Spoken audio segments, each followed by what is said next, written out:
नमस्कार, मैं हूं आपके साथ स्वर्णिमा मिश्रा। आप देख रहे हैं JKK। नगर में एक थाना क्षेत्र 39 में एक महिला की लाश मिली थी नाले में, जिसमें आइडेंटिफिकेशन के जो भी चिन्ह थे वो नहीं पाए गए थे और वहां से रिकवर किया गया। तत्काल मुकदमा दर्ज किया गया थाना क्षेत्र में और उसके बाद बहुत सारी टीमें इसमें लगाई गई, जिसमें मुख्य रूप से 9 टीमें तैयार की गई तात्कालिक रूप से और उसके बाद उनको अलग अलग टास्क दिया गया। टास्क के रूप में घटना के अनावरण के लिए कुछ कैमरे, जो 5000 लगभग कैमरे हम लोगों ने ट्रैक किए, वो चेक किए गए। रूट जितने एंट्री एग्जिट पॉइंट थे उसको डेडिकेटेड रूप से टीमें लगाई गई उसको चेक करने के लिए और उसके बाद लगभग 1100 वाहनों को ट्रैक किया गया इसमें और आने जाने वाले जितने वाहन थे उनको जीरोइंग करते हुए हम लोग 44 गाड़ियों को जीरोइंग किए कि ये संदिग्ध अवस्था में है या इनकी एक्टिविटीज कुछ सस्पिशियस लग रही है। उसको भी उनके ड्राइवरों को, मालिकों को और अन्य लोगों से पूछताछ की गई। इसके अलावा सर्विलांस के लगभग 60-70 हजार नंबरों को भी हम लोगों ने ट्रैक किया, वहां से आइडेंटिफिकेशन के लिए लिया।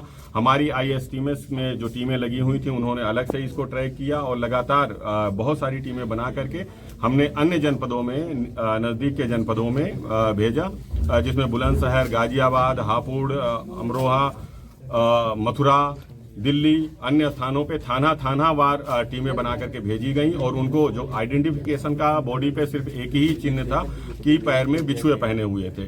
इसको लेकर के एक फोटो बनाया गया, एक पैम्फलेट बनाया गया और उसमें उसके विवरण को लिख करके जो बॉडी लगभग 5 फीट 4 इंच के अराउंड अनुमानित की गई थी उसको, और जो आइडेंटिफिकेशन का मार्क्स था, चिन्ह, वो बिछुआ पहना हुआ पैर में, उसको लेकर के 40 लोगों की टीम सभी थानों पे जो दिल्ली के थे, अन्य जनपदों के थे, वहां पे भेजा गया। वहां पे जितने भी मिसिंग रिपोर्ट थे उसकी एनालिसिस कराई गई और उसके अलावा जो DCRB में रिपोर्ट होती है मिसिंग की, उसको एनालिसिस कराई गई। जो भी अनवर्कआउट केस थे उसको आइडेंटिफाई कराया गया, उनसे संपर्क किया गया, उनको पहचान के चिन्ह भेजे गए और उनसे वार्ता की गई और इस तरीके से लगातार टीमें दिन रात लगी हुई थी।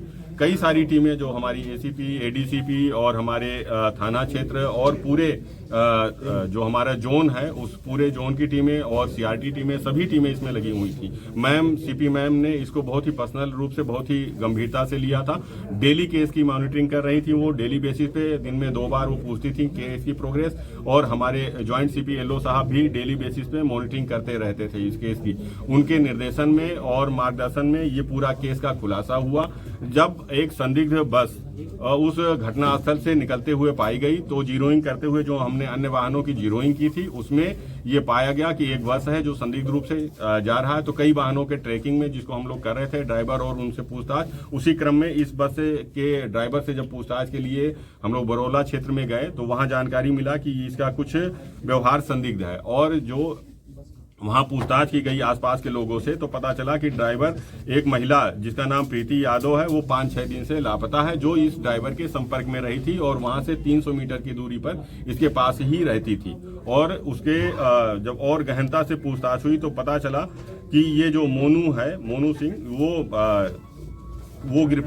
पूछताछ के लिए बुलाया गया और उसने बताया कि जो इसकी माँ है, मोनू की माँ और प्रीति की जान पहचान हो गई थी। एक फैक्ट्री थी बरौला में जींस की, जहाँ पे ये लोग साथ में काम करते थे। साथ में काम करते हुए पहचान हुई थी और फिर घर आना जाना शुरू हो गया था। इसके बाद लगातार इसके घर आती थी। वहीं पे जो मोनू था उसका प्रीति से अनैतिक संबंध बन गया था, अनैतिक संबंध बन गया और लगातार वो इस पे दबाव बनाने लगी। चूंकि 2-2.5 साल से ये संपर्क में थे, आपसी संबंध चल रहे थे और उसके बाद इसके भी बच्चे थे, उसके भी बच्चे थे जो साथ में रहते थे। इसके परिवार में चूंकि नजदीक में रहना था, आना जाना था और इसके 2 बेटी और 1 बेटा था मोनू सिंह के। तो धीरे धीरे चीजें उलझती चली गई। कई बार इनको आपस में झगड़ा होने लगा, विवाद होने लगा, पारिवारिक विवाद के रूप में वो लगातार दबाव बनाती रही कि तुम मुझे पैसे दो, 4-5 लाख रुपए पैसे की भी मांग करती रही। और इसी क्रम में झगड़े के दौरान कई बार उसने कहा कि मैं तुम्हारी बेटियों से अनैतिक कार्य कराऊंगी। उसको कहीं ना कहीं इस बात का दुख हुआ कि ये हमारे परिवार से, हमारी बेटियों से अनैतिक कार्य करवाएगी, तो इसलिए कई दिनों से वो ये प्लानिंग में आ गया कि महिला इतना प्रताड़ित कर चुकी है मुझको कि इसे रास्ते से हटा दिया जाए, जैसा कि उसने पूछताछ में बताया। इसने कई दिनों से सोचा, फिर एक दिन इसको बुलाया महिला को, उसके घर गया दिन में और वहां से एक गड़ासा जो मछली मुर्गा काटने वाला था उसको लिया और महिला को बुलाया कि तुम भी आओ, और एक बस में इसने उसको बैठाया। जो ये बस चलाता था, एक सत्संग के उसमें चलाता था।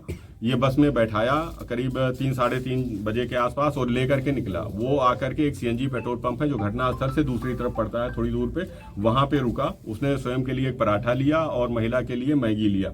वहां पे दोनों अंदर केवल 2 ही लोग थे उस बस में, और एसी बस चुकी थी और उसमें डार्क ग्लासेस लगे होते हैं, तो वो एसी बस थी। वहां पे इसने उसको खाने के लिए कहा, वो खाने में थोड़ा नानुकुर कर रही थी और उसी में झगड़ा फिर से पुनः इन लोग का स्टार्ट हो गया। दोबारा जब झगड़ा स्टार्ट हुआ तो उसको, इनकी बेटियों को पुनः उसने प्रोवोक किया कि तुम्हारी बेटियों से अनैतिक कार्य कराएंगे।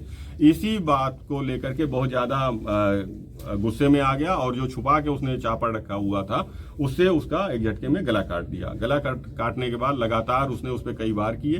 पहचान के जो भी चिन्ह थे इसने ये पूछताछ में बताया कि इसको लगा कि फिंगरप्रिंट से या आइरिस से या चेहरे के मिलान से पहचान हो सकती है, तो इसने फिर पूरा कई वार करके गला काट दिया, सर हटा लिया वहां से, और पंजे भी दोनों हाथ के काट लिए। उसको लेकर के और उसके महिला के सारे कपड़े एक झोले में भर लिया और महिला को नाले में ही वहीं पे फेंक दिया। उसके बाद बस को ले गया और गाजियाबाद में एक सिद्धार्थ बिहार कॉलोनी है, वहां पे इसने बाकी के सामान जो बाकी बॉडी पार्ट्स थे उसने झोले में जो रख रखा था उसको वहां रख करके उसको एक बार कुचला।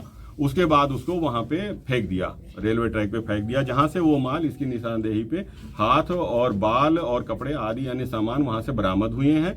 और उसके बाद जितने भी वाहन थे और सामान थे उनका फोरेंसिक टेस्ट कराया गया, तो उसमें ह्यूमन ब्लड के स्टेन पाए गए हैं। वो स्टेन ह्यूमन ब्लड के पाए गए हैं। उसको अब गिरफ्तार किया गया है, बरामदगी सुनिश्चित की गई है और अब इसको जेल भेजा जा रहा है, विधिक कार्रवाई की जा रही है। सर, इसमें जो नहीं किया है तो तुरंत सब्सक्राइब करें JKK न्यूज, साथ ही बेल आइकन को प्रेस करना ना भूलें ताकि हर खबर की नोटिफिकेशन आप तक सबसे पहले पहुंच सके।